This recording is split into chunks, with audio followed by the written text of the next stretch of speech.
Section 1. You will hear a man telephoning a sports club to ask about membership and facilities. First, you have some time to look at questions 1 to 4.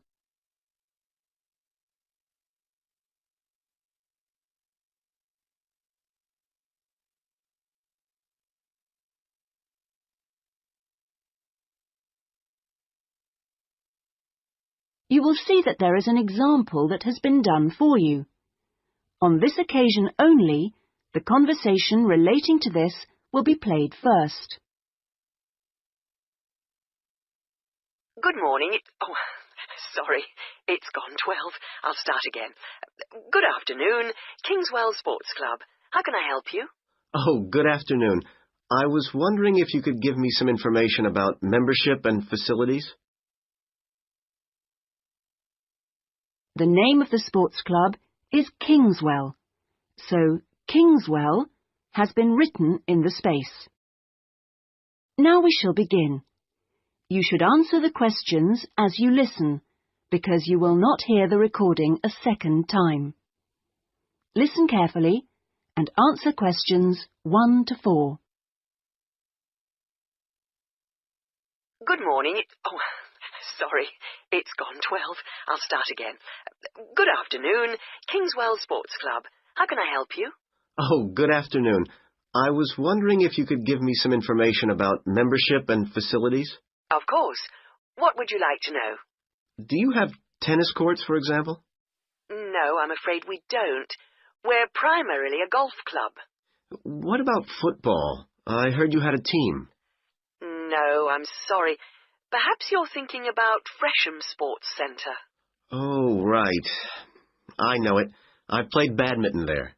Have you? They've got a lot of facilities we don't have, and vice versa. We do have a Keep Fit studio, which is very popular with members, and then as well as that, there's swimming, of course. That's good. I like to swim every day. We have a range of classes, too. Do you have judo classes? I'm keen to learn. Well, at the moment, we offer kickboxing. We're planning to add judo and stretch classes soon. We're currently running a range of yoga classes, too. What about relaxing after exercise? I assume you have a restaurant or something? At the moment, we've got a salad bar, which is very popular. We'll also have a fully licensed restaurant by the end of the year. Sounds good. Before you hear the rest of the conversation, you have some time to look at questions 5 to 10.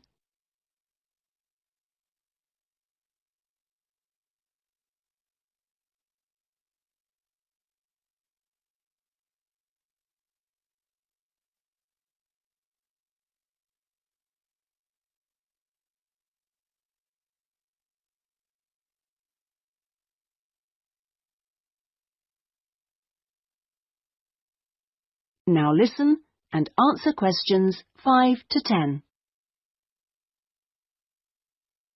What kind of membership are you interested in? Not really sure. What are the options? Well, there are 3 different membership schemes. I see. What's the difference? Well, the first one's called Gold, and you can use all the facilities at any time of the day or week. You can also join in as many classes as you like for free. That sounds good. Is it very expensive? Well, you pay a £250 joining fee, and then it's £450... Oh, no, I'm sorry. It's just gone up by £50. Sorry about that. It's now £500 for the annual subscription fee. Right, got that. And what's the next type? Well, that's silver. It's the same as gold, except you have to pay a small fee of £1 per lesson for any you do, and you can only use the centre at certain times. I see. So when exactly? You can only use the facilities between 10 a.m. and 4:30 p.m. So I couldn't use the pool at 8 in the morning or evening then? That's right. Okay, and the price for that? Is the joining fee the same as for gold? Actually, it's slightly less than the £250. It's £225. But the annual fee is only £300. Does that sound more like what you want? Well, it's still rather more expensive than I thought. I'm a student here in England, and I'm only here for 6 months. Ah, then the bronze scheme would probably suit you best. How is that different? Well, some of the facilities have restricted use. And do I have to pay for classes? Yes, it's £3 for each class you join. I see. And what are the hours then? Between 10:30 and 3:30 weekdays only, and you pay a £50 joining fee. The annual fee is £180. It works out at £15 a month, so that would be quite a lot cheaper. Oh, that should be all right. I could come in my free periods.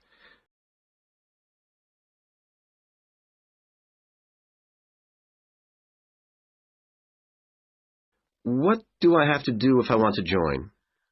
Well, we book you in for an assessment with an instructor who will show you how to use all the equipment. If you want to organise a trial session and look around the centre, you'll need to speak to David Kinchley. Could you spell that, please? Yes, David, K-Y-N-C-H-L-E-Y. I'll give you his direct line number. It's 0458 95311. Thanks. Thank you for calling Kingswell Sports Club. That is the end of section 1. You now have half a minute to check your answers.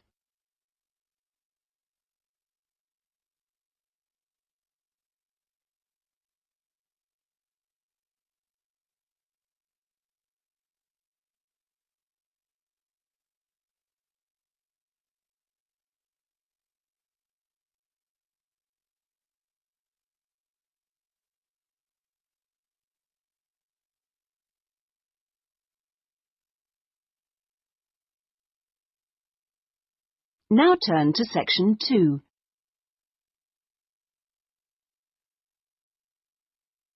Section 2. You will hear a local radio broadcast about the Rivendell City Theatre. First, you have some time to look at questions 11 to 16.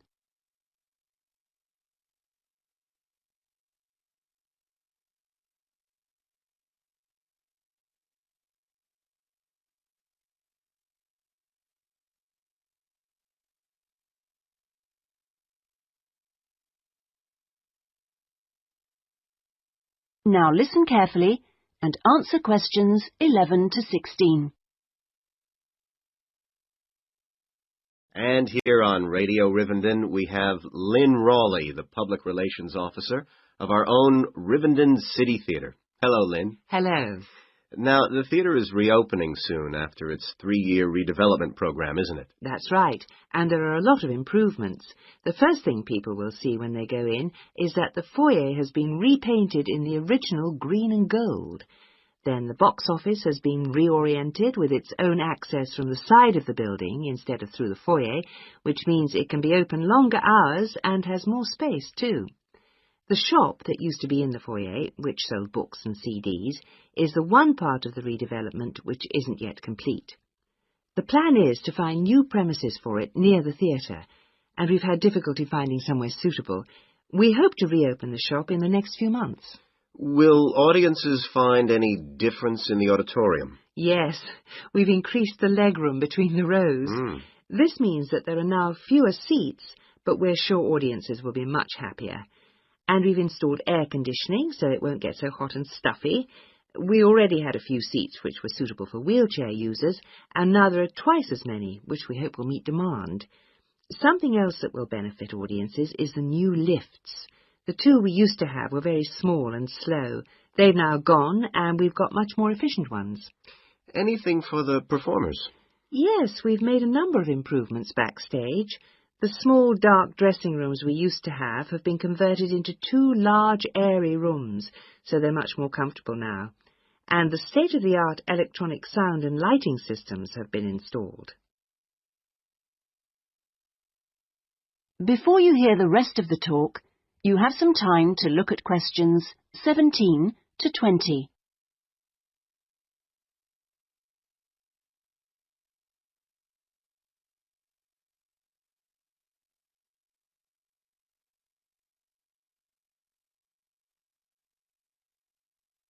Now listen and answer questions 17 to 20. Okay, so what's the first play that audiences can see when the theatre reopens? We've got a very exciting production of Peter Shaffer's Royal Hunt of the Sun, which is currently touring the country. That starts on October the 13th and runs till the 19th. We're experimenting a bit with the time the curtain goes up. We used to start all our performances at 7:30, but that made it difficult for people to go home by public transport. So instead, we're beginning at 7, because at 9:45, when it finishes, there are still buses running. Tickets are already selling fast. The Friday and Saturday performances sold out almost immediately, and in fact now there are only tickets for Monday and Thursday. How much are they? We've introduced a simpler price structure. Ticket prices used to range from £6 to £30, but now they're all £18. They're available from the box office, in person, by phone, fax or post, or online. Okay, Lynn, now if you'd like to give the contact details for the theatre so that our listeners... That is the end of section 2. You now have half a minute to check your answers.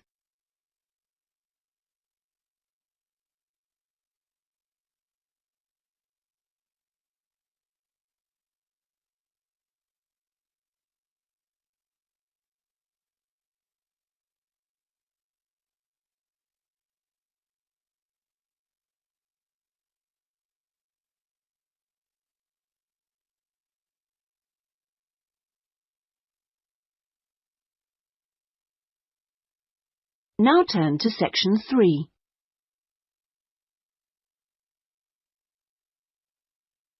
Section 3. You will hear a man inquiring about college courses. First, you have some time to look at questions 21 to 25.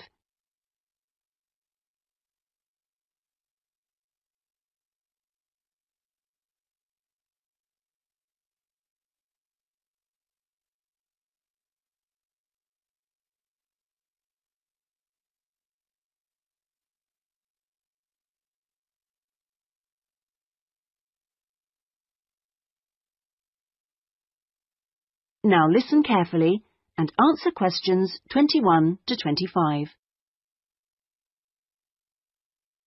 Hi, can I help you? I was told to come here because I'd like to talk to someone about taking a management course. Right, I'm one of the tutors, so I should be able to help you. Oh, good. My name's Brian Ardley. I've decided to enrol on a part-time management course. A friend of mine took one last year and recommended it to me. Right. Is there anything I should do before the course, like reading or anything? We prefer to integrate reading with the course, so we don't give out a reading list in advance. But we like people to write a case study describing an organisation they know. I've already done that, as my friend told me you wanted one. But would it be possible to sit in on a teaching session to see what it's like? I haven't been a student for quite a while. Fine. Just let me know which date and I'll arrange it with the tutor. Now, could I ask you about the college facilities, please? Anything in particular? Well, the course is 1 day a week, all day, isn't it? So presumably it's possible to buy food. Yes, the refectory's open all day. Does it cater for special diets? I have some food allergies. Provided you warn the refectory in advance, it won't be a problem. Good. What about facilities for young children? I'd like to bring my daughter here while I'm studying. How old is she? 3. Then she's eligible to join the nursery, which is supervised by a qualified nursery nurse. The waiting list for a place is quite long, though, so you ought to apply now. OK. I don't know if our careers advice service would be of any interest to you. Yes, it might help me decide how to develop my career after the course. The centre has a lot of reference materials and staff qualified to give guidance on a one-to-one basis. I noticed a fitness centre next to the college. Is that for students? It's open to everyone, but students pay an annual fee that's much less than the general public pay. And presumably the college library stocks newspapers and journals as well as books. Yes, and there's also an audio-visual room for viewing and listening to videos, cassettes and so on. Is there also access to computers? Yes, your tutor will need to arrange with the technical support team for you to get a password, so ask him or her about it when you start the course. OK.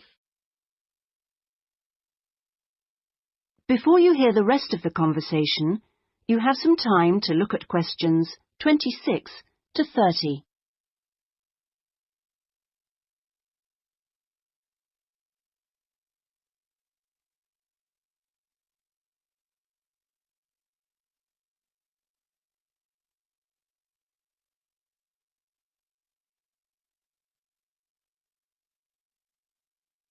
Now listen and answer questions 26 to 30. By the way, do you know about our business centre? No? What's that? It's a training resource, a collection of materials for people to study on their own or use in their own organisations. Uh-huh. You mean books and videos? Yes, and manuals for self-study, plus a lot of computer-based materials so people can work through them at their own speed and repeat anything they aren't sure about. And you can hire laptops to use in your own home or workplace, as well as printers that you can take away. Does it have anything that I could use to improve my study skills? I don't have much idea about report writing, and I'm sure I'll need it on the course. Oh, yes, there's plenty of useful material. Just ask one of the staff. Does the centre cover all the main areas of business? Yes, topics like finance and, of course, marketing, that's a popular one. Local managers seem to queue up to borrow the videos. So it isn't just for students, then? No, it's for members only, but anyone can join. How much does it cost? £100 a year for a company and £50 for an individual, with no discount for students, I'm afraid. Well, that's very helpful. Well, I think that's all. I'd better go home and fill in the enrolment form. Thanks for all your help. You're welcome. Goodbye. Goodbye. That is the end of section 3. You now have half a minute to check your answers.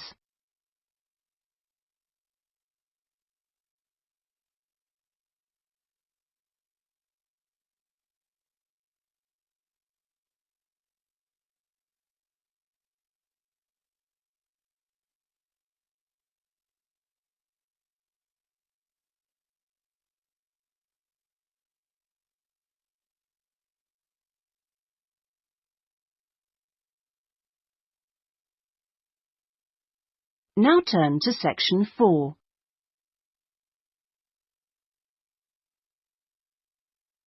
Section 4. You will hear a talk on a social history of the East End of London. First, you have some time to look at questions 31 to 40.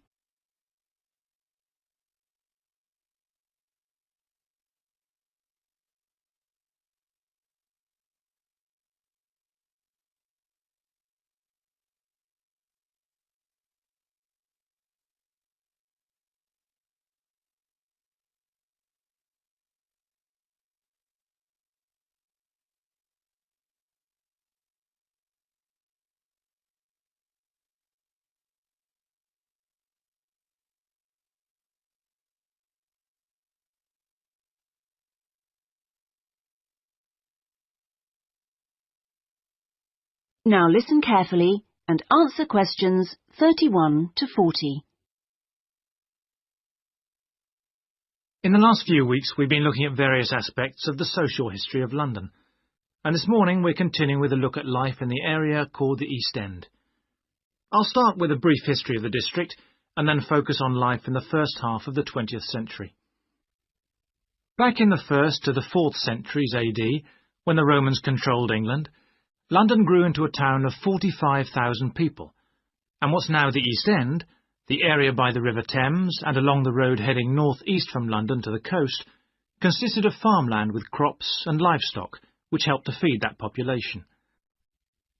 The Romans left in 410, at the beginning of the 5th century, and from then onwards, the country suffered a series of invasions by tribes from present-day Germany and Denmark, the Angles, Saxons and Jutes, many of whom settled in the East End. The technology they introduced meant that metal and leather goods were produced there for the first time. And as the East End was by the river, ships could transport goods between there and foreign markets. In the 11th century, in 1066 to be precise, the Normans conquered England, and during the next few centuries London became one of the most powerful and prosperous cities in Europe.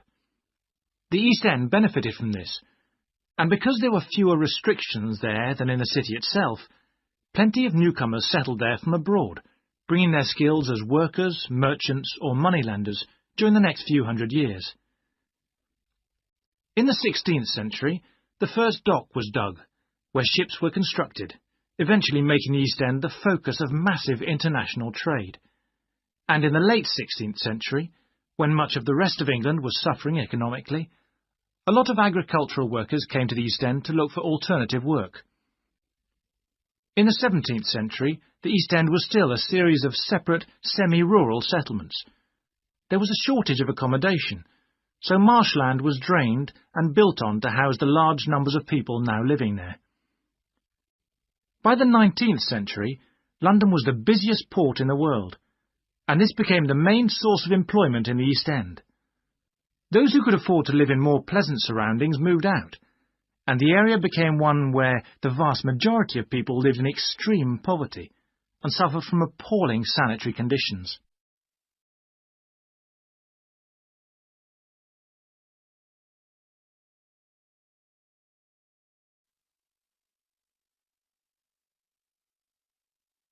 That brief outline takes us to the beginning of the 20th century, and now we'll turn to housing.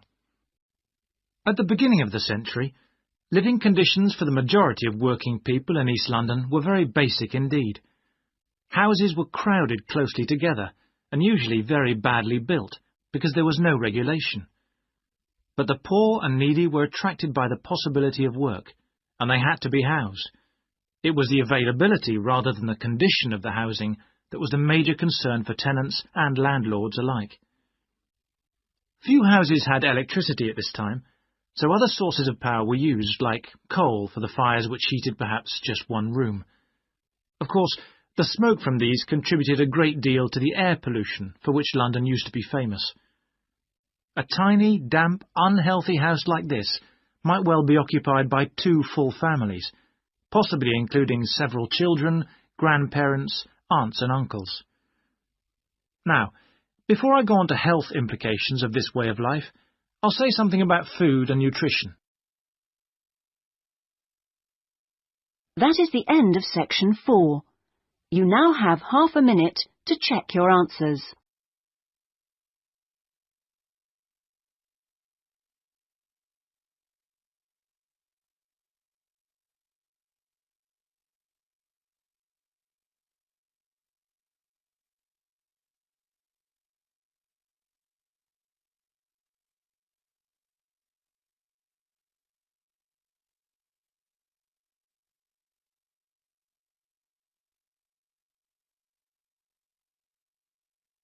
That is the end of the listening test.